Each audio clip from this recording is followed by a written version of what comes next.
Brig Hart has found the kind of success many people only dream about. But long before he led a multi-billion-dollar business marketing the health drink Monavie, Brig was a kid with a simple dream. My dream was to have my dad's attention. It was at the root of everything that was driving me. I just wanted to hear my dad say he was proud of me. Those words never came. What little attention Brig received from his father was violent and abusive. My dad was a hard, heavy drinker. Couldn't please him. So that came with physical abuse, mental abuse, statements that caused probably a lot of emotional damage early on because we just didn't feel worthy. A slap in the middle of a conversation was a normal thing, but not just a slap, a backhanded off your feet into the ground. Brig escaped from the pain on the beaches of Maryland's Eastern Shore. Surfing was more important than anything else, including school. I was in school, I was physically, but I was mentally in the waves. At home, Brig's family was drowning in fear. At about 13, I had had enough. The abuse, to some degree, I was more scared for my mom. Myself, I just couldn't deal with it emotionally. I was a wreck. There was a day I just told my mom, I says, I'm gonna leave, I'm gonna run away. And she actually helped me to pack, and you know, it was hard for both of us, but she felt like it was probably better for me not to be in that environment. Brig lived with 4 different families over a 6-year period. Though he fled the abuse, he couldn't outrun the anger that consumed him. The anger was really focused at my dad, and I would drink, I would do drugs. I was on probation for a while just because I had taken something. I got into breaking and entering and just filling a void, I believe, that was pain that I wanted it to go away. Never did. He graduated high school and sobered up during a 2-year stint in the Marines. Then he and his brother opened their own surf shop in Jacksonville, Florida. My goal was success. I felt like success also was the thing that would get my dad's attention, that would get the world's attention. It's the way to redeem myself. We worked 7 days a week, 8 to 18 hours a day. Ended up having 5 surf shops, but that's when the economy kind of hit a rough time. Our business almost overnight went south. We didn't know what to do. We were heartbroken. We had worked so hard for naught. And at this time, I turned to drugs and alcohol more.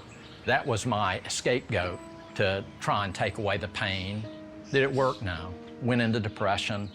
After his business failed, Brig lost all hope. I just decided I've lived my full life. It's time to end it. Who's going to miss me anyway? I was estranged from my parents, my other siblings. There was at a point where I was so depressed, I just said, I'm going to take my life, and I knew how to do it.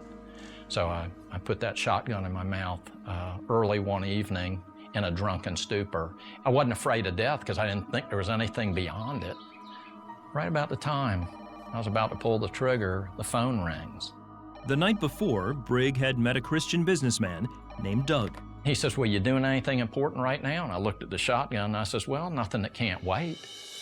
The 2 men met the same day, and Doug became Brig's friend and mentor. Met this gentleman that offered me an opportunity to maybe redeem myself in business. I thought the answer was money.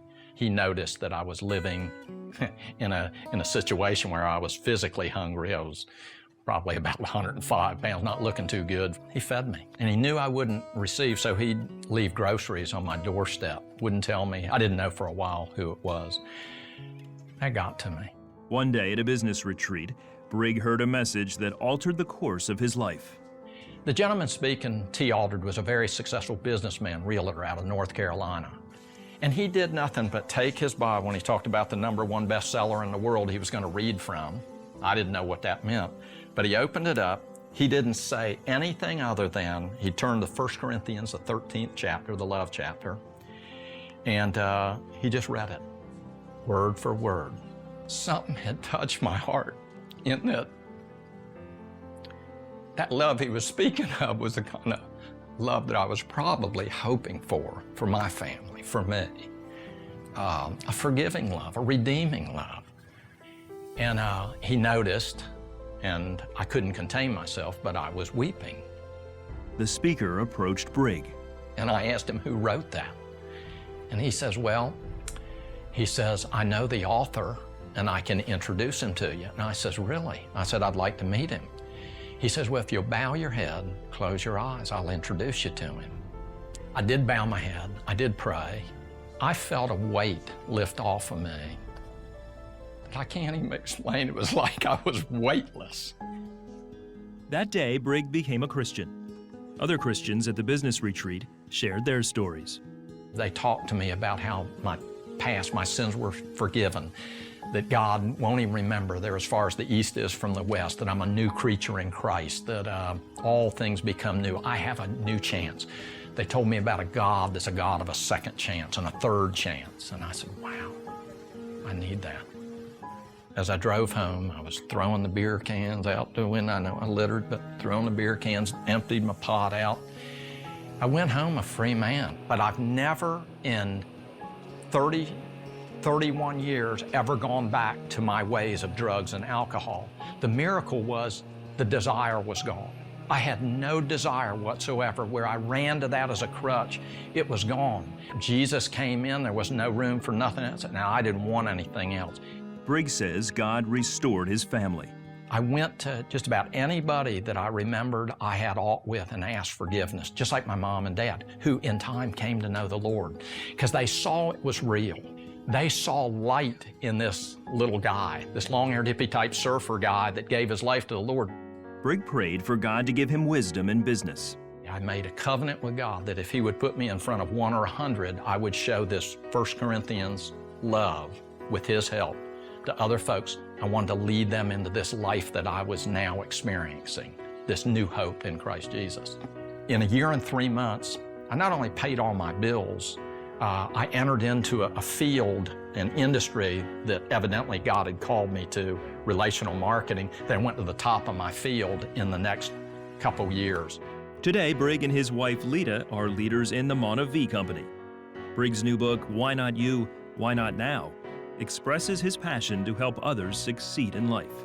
My life's mission is about ultimate success, knowing God's perfect and divine will for your life and doing it. I minister through my business because that's what God's called me to do.